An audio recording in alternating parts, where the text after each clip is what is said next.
So these are the sinusoids. Okay, these all are getting open into the our central vein. Getting the point? Okay, तो आप यहां पर देख रहे हैं around the our central vein there is the zone number 3, and in between them there is zone number 2, and the zone which is near the our portal tract, that is a zone 1. तो अगर मान लो toxin आया तो सबसे ज्यादा toxin यहां पर है, जहर यहां पर है, तो जहर सबसे ज्यादा टॉक्सिन किसको इन्वॉल्व करेगा? Definitely maximum concentration at the zone 1. So zone 1 is the most common zone affected by the toxin. MCQ. Next, if there is a ischemia in the liver, so the blood supply is coming. लेकिन अगर ischemia हो गया तो जितना दूर आप जाएंगे blood उतना कम पहुंचेगा. So the zone 3 is least. Yes, zone 3 is maximum involved, most commonly necrosed part in the liver. Answer is our zone 3. Got the point? So these are the our different things. Yes, यहाँ पर आप वही lab evaluation देख रहे हैं, hepatic integrity, biliary excretion function, hepatic synthetic function, short and sweet, liver function test. तो आप यहाँ पर AST, ALT, LDH इनको चेक करेंगे, सीरम बिलीरुबिन देखेंगे. ओके, इसमें भी टोटल और डायरेक्ट बिलीरुबिन हम देखते हैं, यूरिन बिलीरुबिन, हम सीरम बाइल एसिड देखेंगे, गामा ग्लूटामिल ट्रांसपेप्टाइड्स देखेंगे, एल्कलाइन फॉस्फेटेस देखेंगे, इन सारी चीजों को. हेपेटोसाइट सिंथेटिक फंक्शन, तो इसमें आप सीरम एल्बुमिन देखेंगे, कोगुलेशन फैक्टर देखेंगे. ओके, और इसके साथ में आप लर्न करेंगे कोगुलेटिंग फैक्टर डिसाइडिंग और डिफरेंट क्राइटेरिया, और ये सारी चीजें हम हिमेटोलॉजी में पढ़ चुके हैं. Prothrombin time, partial prothrombin time, this all. इसके अलावा सीरम अमोनिया देखेंगे, aminopyrine breath test. Okay, hepatic demethylation होता है तो there is the particular kind of the smell. Okay, so what I want to tell you, अब हम एक एक करके कई सारे लीवर डिसीज पढ़ने जा रहे हैं. Liver diseases. यस, सबसे पहले डेफिनेटली हम पढ़ेंगे jaundice.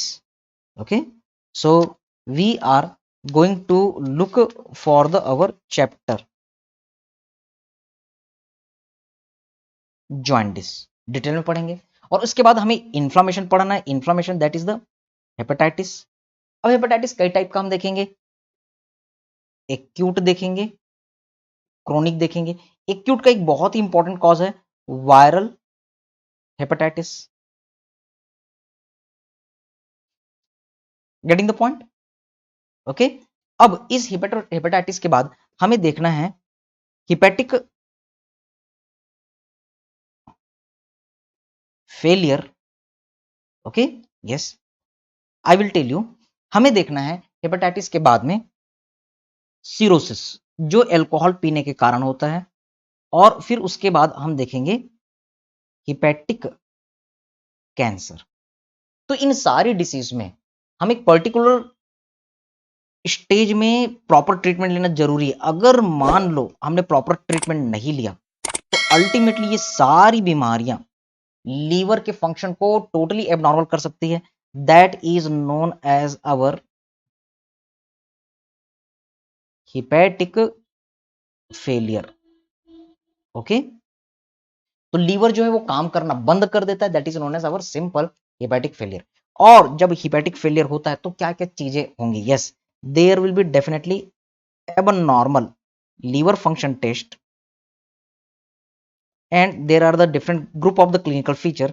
We are going to make the trick for it, जो पूरे लीवर चैप्टर में चलेगा. So this is going to be our tricky portion from the our Robbins. So apply the common sense, try to understand. Liver fail हो गया तो bilirubin जो है वो एक्सक्रीट नहीं होगा, हमारे ब्लड में बिलीरुबिन बढ़ेगा, वो ब्रेन को डैमेज करेगा. एक चीज kernicterus, you know. Okay, yes, you will see the kernicterus also. दूसरी चीज, yes, excessive rise in the bilirubin more than 20 milligram per deciliter, then it is causing damage to the brain tissue, basal nuclei, this all the part. इसके अलावा liver is unable to detoxify the ammonia, so blood ammonia is increasing, so it is causing the damage. blood ammonia is very dangerous to the brain. इसे excrete कर देना urea के through, but if it is not excreted, excessive level of the urea will be there will be our hyper ammonemia. There will be our, yes, uremia. There will be increase in the blood urea nitrogen, that is azotemia. तो ये सारी चीजें brain को damage करती, that is our hepatic encephalopathy. Also you will see the yellow sclera. Liver fail है तो jaundice के feature तो मिलने ही है, that is known as icterus. तो 1, 2, 3, 4, 5, 6 हर लीवर डिसीज में आपको कहना है there is liver, yes liver is causing the excretion of the different kind of the toxin material. One complex material that is mercaptan. अगर लीवर डिटॉक्सिफिकेशन नहीं करे तो मर्केप्टन कंपाउंड हमारे ब्लड में एक्सक्रीट, हमारे ब्लड में एक्यूमुलेट होते हैं. They are exhaled through the lung and there is the our very very foul smell through the nose. Very foul smell. This foul smell is like the fecal material known as our fetor hepaticus. 7th point. अब liver failure है तो ऐसे patient में do you remember first year liver fail होने के कारण Porto केवल shunt anastomosis खुल जाते हैं और आपको कई सारे सिम्टम्स मिलते हैं. इस कारण इस पेशेंट में खून की उल्टियां मिलेंगी. So he will present with the our hematemesis. So this is our 8th point.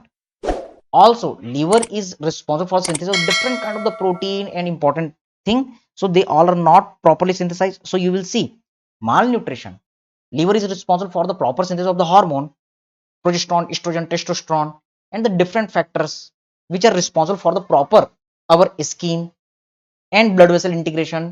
Okay, तो यहां पर क्या हो रहा है कि प्रॉपर सिंथेसिस ना हो पाने के कारण जो कैपिलरीज होते हैं चेस्ट वाले पार्ट में वो डायलेट हो जाते हैं. So they are resulting in the skin spider angiomata. Okay, you can say this one spider naevi also. You will see in skin, you will see in medicine. Okay, skin is becoming very thin and the blood vessels are getting dilated, so these are visible. Okay, तो मकड़ी के जाल के जैसा आपको skin नजर आता है. Also you are looking the oesophageal varices.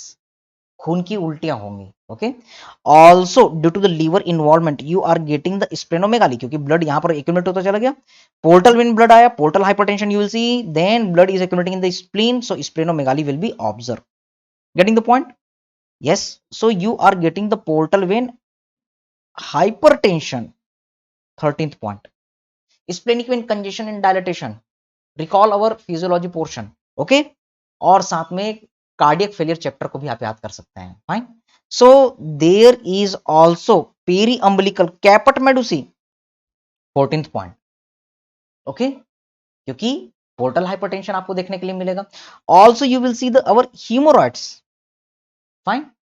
There is the accumulation of the free fluid in the abdominal cavity. Go for our cardiac failure chapter. So that is resulting in ascites. Okay, also this liver is responsible for the synthesis of the progesterone, estrogen, testosterone. So there is abnormal function and structural integrity of the testis, that's a testicular atrophy. और इस कारण testosterone नहीं बनेगा, there will be the decrease testosterone, so it will result in gynecomastia in male. Okay, so many symptoms are appearing. तो जब भी liver failure अब हम पढ़ेंगे, चाहे जॉन्डिस हो, चाहे हेपेटाइटिस हो, चाहे सिरोसिस हो, सब में ये ट्रिक रहेगा. मैंने आपको 17 फीचर बोले और भी ankle oedema. Okay, fine. So you will get definitely the ankle edema because liver is failed, so fluid is accumulating in the lower limb portion. Okay, hypoalbuminemia, so that is leading to the, yes, due to the cirrhosis, you can say 19 hypoalbuminemia, so there will be our generalized edema, हर तरफ पानी जमा हो जाएगा. Okay, so this is the 20. Also you can say liver failure, cirrhosis, this all the features. तो आप कहेंगे there is a decreased clotting factor, so bleeding disorder will be there. Okay, so there is a endless list of the different manifestation जो हमें आगे आने वाले हर chapter में apply करने हैं. तो अब हम जॉइंडिस पढ़ेंगे तो एक चीज हमारी क्लियर है, there will be the abnormal liver function test and clinical feature similar to this.